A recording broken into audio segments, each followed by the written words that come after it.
આ બધાને ખબર છે કે રાજકોટનો લોકમેળો આખા સૌરાષ્ટ્ર માટે ખૂબ જ મહત્વનું લોકમેળો જણાય છે.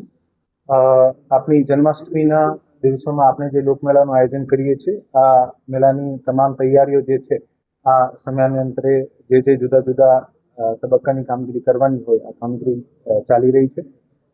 લગભગ 228 પ્લોટ્સ માટે AI, drone monitoring, central control room, નવા ડિઝાસ્ટર રૂટ અને બાઇક એમ્બ્યુલન્સ જેવી સુવિધાઓ સાથે આ લોકમેળો જે છે આને વધુ સુરક્ષિત, સુવ્યવસ્થિત અને આનંદદાયક બનાવવા માટે જિલ્લા વહીવટીતંત્રનો પ્રયત્ન છે.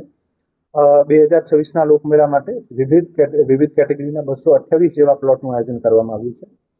જિલ્લા વહીવટીતંત્ર દ્વારા 5 જુલાઈ 2026 થી 22 જુલાઈ 2026 દરમિયાન આ લોકમેળાનું નામકરણ, જે આપણી વર્ષો જૂની પરંપરા છે, આ નામકરણ કરવા માટે જુદી જુદી ઇન્વિટેશન માંગવામાં આવ્યા છે. આમાં આની કટ ઓફ ડેટ 22 જુલાઈ સુધી 4365 એન્ટ્રીઓ આપણને મળી છે.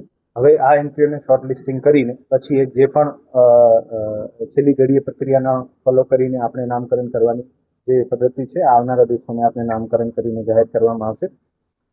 મુલાકાતીઓની સુરક્ષા અને આપત્તિ વ્યવસ્થાપનને સર્વોચ્ચ પ્રાથમિકતા આપીને સમગ્ર લોકમેળા વિસ્તારમાં વિશેષ ડેડિકેટેડ ડિઝાસ્ટર કોરિડોરની વ્યવસ્થા કરવામાં આવી છે.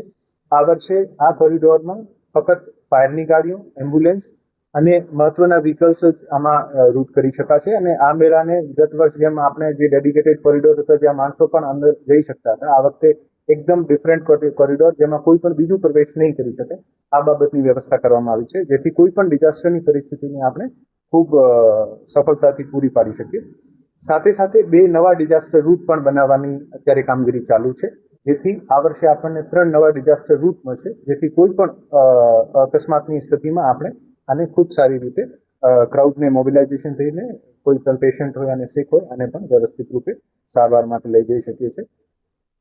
આ વર્ષે કેટેગરી કે જે છે નાની ચકરડી જેને કહેવાય છે, નાની ચકરડીના પ્લોટોની સંખ્યા ગયા વર્ષે 12 હતી અને વધારીને 24 કરવામાં આવી છે, જેથી નાના વેપારીઓ જે છે આ વધુમાં વધુ લાભ લઈ શકે છે.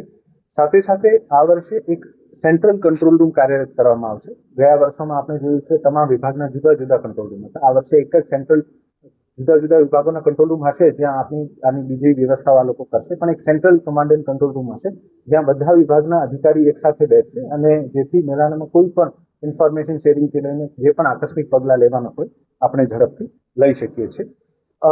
આમાં ગત વર્ષની જેમ AI અને ડ્રોન આધારિત જે છે આપણે માનવ મેદનીની ગણતરી, ક્રાઉડ મેનેજમેન્ટ તથા સુરક્ષા વ્યવસ્થાના ભાગરૂપે સતત નજર રાખવામાં આવશે અને તમામ ડિપાર્ટમેન્ટ સાથે સારું કોઓર્ડિનેશન થાય આને માટે સુનિશ્ચિત કરવામાં આવશે. મુલાકાતીઓની આરોગ્ય સુરક્ષાને ધ્યાનમાં રાખીને મેળામાં ઘણી બધી ક્રાઉડ હોય છે, જેથી જે પણ પેશન્ટ હોય એને ઝડપથી મોબિલાઇઝ કરવા માટે આ વર્ષે બાઇક એમ્બ્યુલન્સની પણ વ્યવસ્થા કરવામાં આવી છે, જેથી આને તાત્કાલિક સારવાર આપી શકાય. લોકમેળાની કેટેગરી જે અને કે નાની ચકરડી માટેનો જે દર છે ટિકિટનો આ 35 રૂપિયા અને મોટી કેટેગરી જે મોટી યાંત્રિક રાઇડ છે આનું 50 રૂપિયા જે ગયા વર્ષે હતો એવી જ રીતે નક્કી કરવામાં આવ્યું છે. છેલ્લા 2 વર્ષથી આપણે પ્લોટની અપસેટ પ્રાઇઝમાં કોઈ વધારો નહીં કર્યો હતો, પણ ચાલુ વર્ષે આમાં ખૂબ જ નજવો વધારો કરવામાં આવ્યો છે અને ટિકિટ દરોમાં આપણે આજે કોઈ પણ ચેન્જીસ નથી કરતા. આ વર્ષે પણ લોકમેળા 2026માં જે પણ પ્લોટ લેવા માટે ઈચ્છુક આવેદનકર્તાઓ છે આ ઇન્ડિયન બેંક ટોરલ બિલ્ડિંગ રાજકોટ ખાતે તારીખ 20/7/26 થી લઈને 28/7/26 દરમિયાન પોતાના ફોર્મ્સ કલેક્ટ કરાવી શકશે.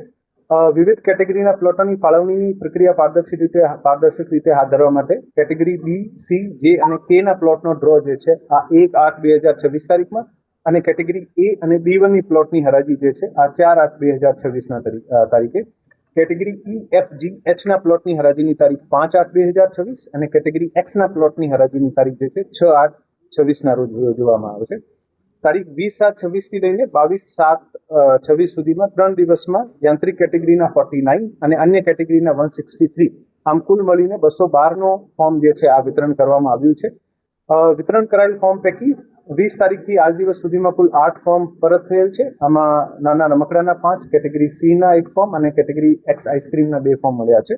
આ મેળાને ખૂબ સારી રીતે રાજકોટના તમામ નગરજનો, મીડિયાના મિત્રો, સરકારના તમામ વિભાગો, ખાસ કરીને પોલીસ વિભાગ, કોર્પોરેશનની મદદ લઈને આ મેળાને ખૂબ સારી રીતે સુવ્યવસ્થિત રૂપે અને ખૂબ જ સુરક્ષાની દ્રષ્ટિથી ઇમ્પોર્ટન્સ આપીને આને પૂરો પાડવા માટે તંત્રનો પ્રયત્ન છે. યાંત્રિક રાઇટ્સની સેફટી નોર્મ્સની પ્રક્રિયા માટે અગાઉમાં પણ સરકારે ઘણા બધા પરિપત્ર બહાર પાડ્યા છે અને એસઓપી નક્કી થઈ છે. આ એસઓપી હજુ કાર્યરત છે. એમાં આ વર્ષે કોઈ પણ ચેન્જીસ નથી, જેથી જે ગયા વર્ષે આપણે પ્રક્રિયા ફોલો કરતા હતા આ વર્ષે પણ આ જ પ્રક્રિયા આપણે ફોલો કરીશું. જિલ્લા વહીવટી તંત્ર દ્વારા 10 થી 12 કલાકારોની યાદી બનાવીને રાજ્ય સરકારને મોકલવામાં આવી છે. ટુરિઝમ ડિપાર્ટમેન્ટ દ્વારા આવનારા દિવસોમાં જે પણ કલાકારોની યાદી ત્યાંથી નક્કી થશે એવી રીતે આપણે દરરોજ ખૂબ જ સુંદર સાંસ્કૃતિક કાર્યક્રમ કરવામાં આવશે. સાથે સાથે ઇન્ડિયન નેવીનો મુંબઈ વેસ્ટર્ન કમાન્ડમાંથી એક નેવી બેન્ડ પણ આવશે, જે અથવા તો મેળાના ફર્સ્ટ દિવસે, નહીં તો પછી 5 તારીખે જે આ લોકોની અનુકૂળતા છે, આ બેમાંથી કોઈ એક દિવસે જે છે આ નેવી બેન્ડનો પણ ખૂબ શાનદાર પ્રદર્શન